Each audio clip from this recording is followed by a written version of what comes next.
aula 4 do quarto bimestre para o 7º ano. Nesta quarta parte, vamos aqui aprender o conceito de proporção. Antes, vamos acompanhar um exemplo para facilitar o entendimento. Ana faz bolos para vender. Ela utiliza uma xícara como medida para o leite, a farinha e o açúcar. Para fazer um bolo, entre outros ingredientes, ela usa uma xícara de leite para 2 xícaras de farinha. Vamos escrever a razão entre a quantidade de leite e a quantidade de farinha para fazer o bolo. Então, vamos lá. Ora, ela, então, terá a razão de 1 para 2. Por quê? Para cada xícara de leite, ela coloca 2 de farinha. Então, a razão do leite para a farinha é de 1 para 2. Para cada xícara de leite, 2 xícaras de farinha. Então, temos que a razão é de 1 para 2. A quantidade de farinha é sempre o dobro da quantidade de leite, né? Porque está usando a mesma medida que é a xícara. Ele quer agora qual a razão entre a quantidade de leite e a quantidade de farinha para 2 bolos. Ora, se para um bolo, 1 xícara para 2 de farinha, se vai dobrar a quantidade, né? Porque para fazer 2 bolos iguais, o que vai acontecer? A quantidade de leite vai dobrar e a quantidade de farinha vai dobrar. Logo, a razão entre a quantidade de leite para a quantidade de farinha para 2 bolos vai ser 2 para 4. 2 xícaras de leite para cada 4 xícaras de farinha, porque se para manter a mesma massa, se dobrar a quantidade de leite, dobra a quantidade de farinha. E para fazer 5 bolos iguais? Ora, para fazer um, a razão é de 1 para 2.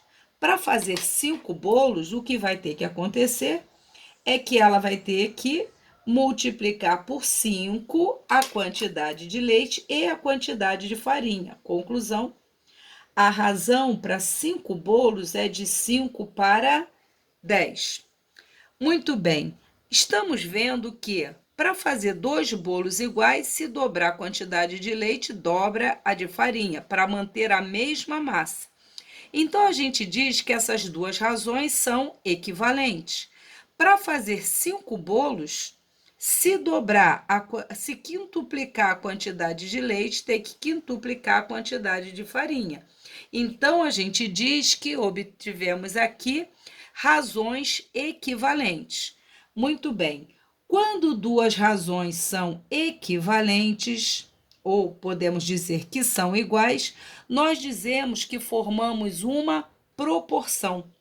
Então, podemos ler: 1 xícara de leite está para 2 de farinha, assim como 2 de leite está para 4 de farinha. Ou, se quiser, 1 xícara de leite está para 2 xícaras de farinha, assim como 5 xícaras de leite estão para 10 xícaras de farinha.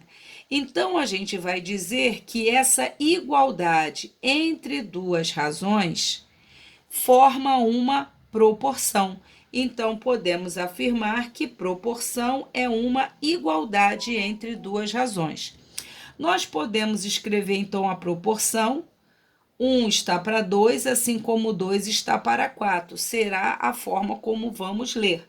Eu também posso escrever essa proporção, se a razão eu posso escrever dessa forma, eu posso escrever assim, ó, 1 está para 2, assim como 2 está para 4. É uma outra forma de escrever a proporção. Aqui, 1 está para 2, assim como 5 está para 10. Quando escrevemos a proporção desta maneira, os números que ficam na beirada serão chamados de extremos. Os números que ficam no meio serão chamados de meios. Então, 1 e 4 serão os extremos, o 2 e o 2 serão os meios. Aqui, 1 e 10 serão os extremos, 2 e 5 serão os meios da proporção. Como disse, escrevendo a proporção desta forma, 1 e 4 serão os extremos, o 2 e o 2 serão os meios, pela posição que eles ocupam. 1 e 10 serão os extremos, 2 e 5 serão os meios. Quando eu olho para a proporção desta maneira, temos que os extremos são 1 e 4. Aqui estão os extremos. 2 e 2 são os meios. Então, aqui eu tenho os meios na proporção. 1 e 10 são os extremos. 2 e 5 são os meios. Agora, vamos ver uma relação importante dos extremos e dos meios na proporção.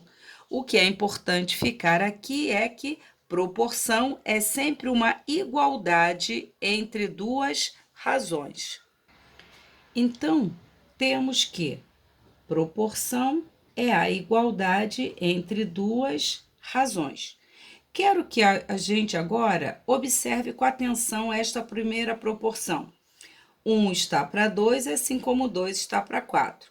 Os extremos são 1 e 4. Se eu multiplicar 1 vezes 4, dá 4. Se eu multiplicar os meios, 2 vezes 2 dá 4. Os produtos são iguais. Nessa segunda proporção, se eu multiplicar os extremos, 1 vezes 10, 10. Se eu multiplicar os meios, 2 vezes 5, 10. Isso aqui é uma propriedade das proporções, ou seja, das duas razões iguais. Quando duas razões são iguais, se eu multiplicar os extremos e se eu multiplicar os meios, encontraremos produtos iguais.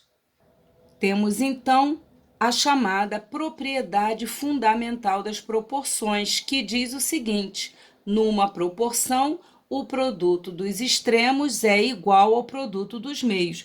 Então, se eu representar genericamente a proporção A está para B, assim como C está para D, ou seja, se eu tiver duas razões iguais, A está para B, assim como C está para D. A e D serão os extremos, B e C serão os meios. A e D, os extremos. B e C, os meios.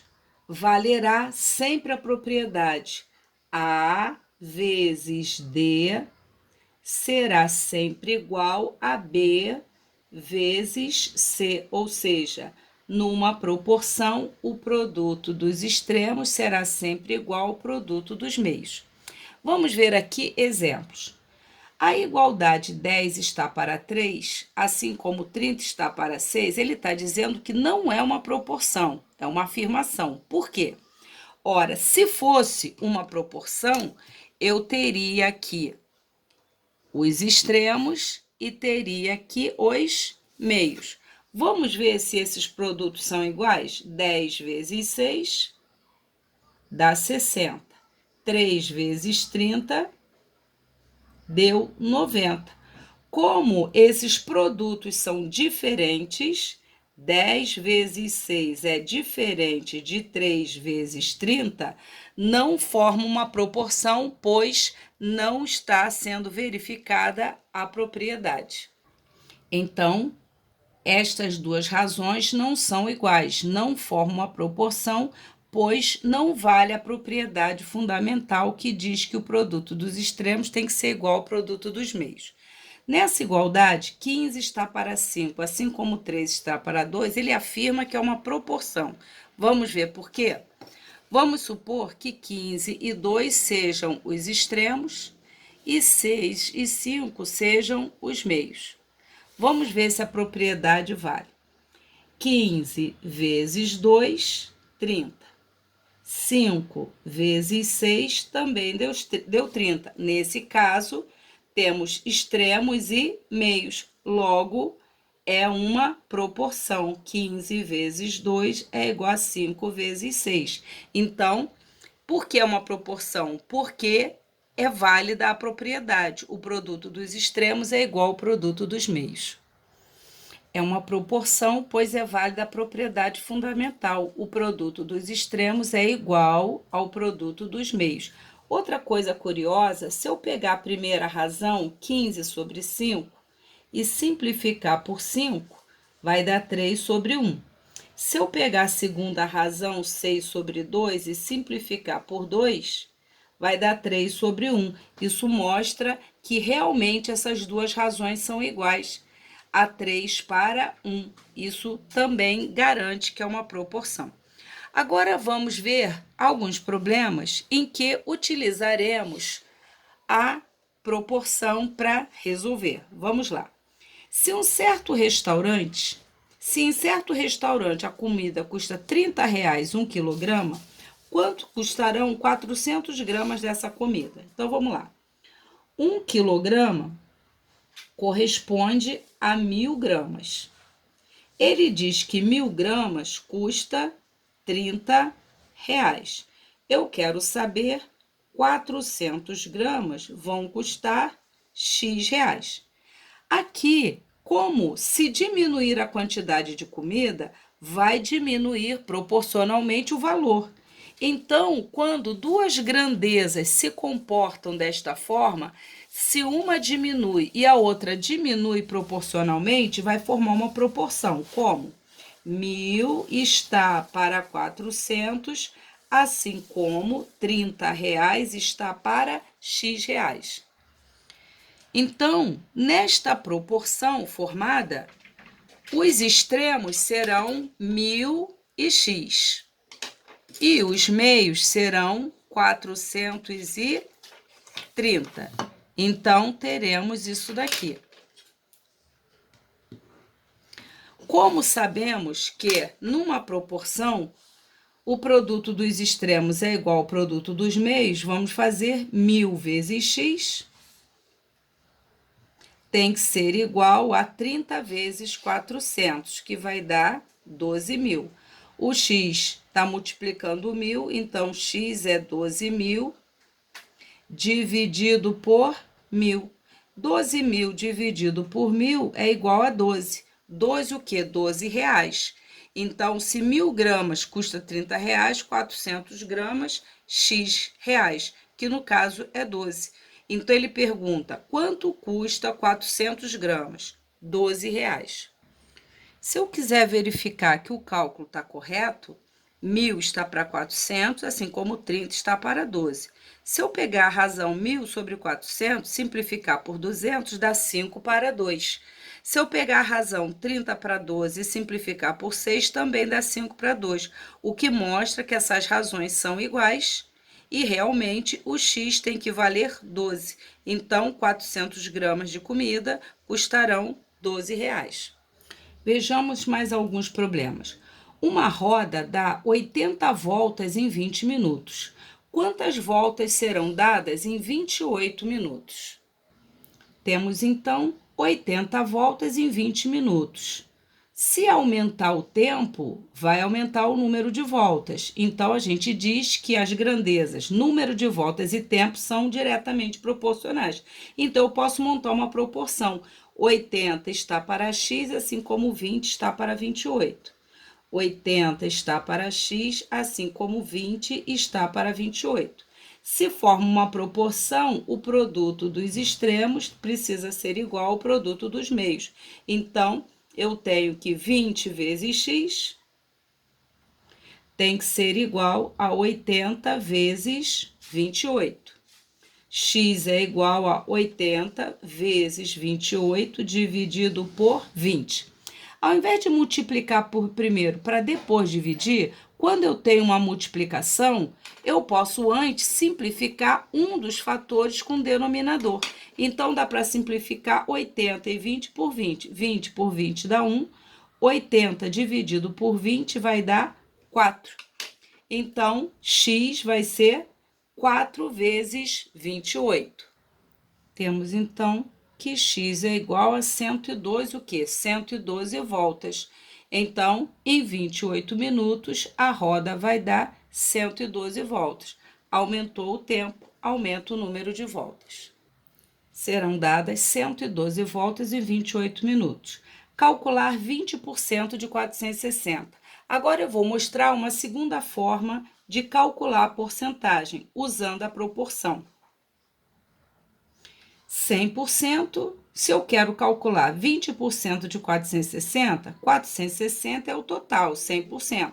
Então, 100%, R$ 460, 20%, X reais.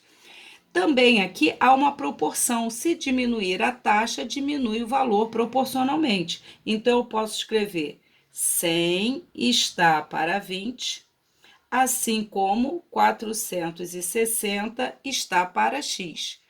Ora, se forma uma proporção, o produto dos extremos tem que ser igual ao produto dos meios. 100 vezes x é igual a 460 vezes 20. X, 460 vezes 20 dividido por 100.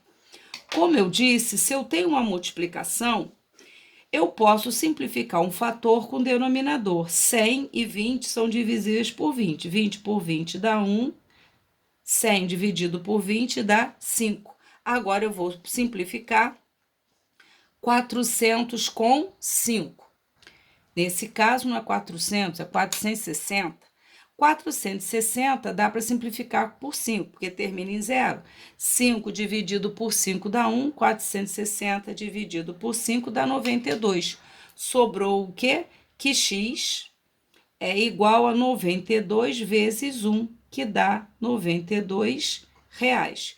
Conclusão, 20% de 460 reais são 92 reais. Mais um. A turma de Ana tem 40 alunos. Num dia de muita chuva, faltaram 15 alunos. Qual a taxa percentual que corresponde aos alunos que faltaram? Ora, se a turma tem 40 alunos, posso dizer que 100% da turma corresponde a 40 alunos. Perceba que agora, olha o que temos. 100% da turma são 40 alunos. Eu quero agora a taxa. 15 alunos corresponderão a quantos por cento? Vamos novamente montar uma proporção. 100 está para x, assim como 40 está para 15. Aqui teremos, então, que o produto dos extremos tem que ser igual ao produto dos meios. 40 vezes x é igual a 100 vezes 15. 100 vezes 15. X, então, é 100 vezes 15 dividido por 40. Novamente, se eu tenho uma multiplicação, eu vou fazer uma simplificação. 100 e 40 são divisíveis por 20. Dá 2. Aqui vai dar quanto? Vai dar 5. Né? Por 20 vai dar 5. Então, eu tenho aqui que x é igual a 5 vezes 15 dividido por 2. 5 vezes 15 dá 75 dividido por 2, 50 com 25. Vamos dividir 75 por 2. 75 dividido por 2 vai dar 3, sobra 1. Aqui vai dar 7, 14, sobra 1, décimo. Coloco a vírgula, vai dar 5. Ou seja, x é igual a 37,5. Eu não quero a taxa? 37,5%. O que ele quer dizer? Que se 40 alunos corresponde a 100%, 15 alunos correspondem a 37,5% dos alunos. Ou seja, qual a taxa que corresponde aos alunos que faltaram? Faltaram 37,5% dos alunos da turma. Então, 15 alunos correspondem a 37,5%. Se tivesse faltado 20 alunos, corresponderia a 50% da turma. Vamos ver agora um probleminha envolvendo escala. O carrinho de Lucas possui uma indicação que está na escala de 1 para 15. O que significa isso? 1 centímetro do carrinho corresponde a 15 centímetros reais. Se o comprimento nesta miniatura é de 24 centímetros, ele quer o comprimento real do carro. Temos então que, pela escala, 1 centímetro da miniatura corresponde a 15 centímetros de comprimento real. Se tem 24 centímetros a miniatura, x é o comprimento real. Forma uma proporção. Se aumenta a medida na miniatura, aumenta no comprimento real. 1 está para 24, assim como 15 está para x. O produto dos extremos tem que ser igual ao produto dos meios. Então, 1 vezes x, x. 24 vezes 15. Temos, então, que x é igual a 360 centímetros. Mas ele quer o comprimento real em metros, então temos que passar de centímetro para metro. Vamos lembrar? Centímetro, decímetro, metro. Isso corresponde a 3,60 metros, ou seja, o comprimento real do carro é de 3 metros e 60 centímetros.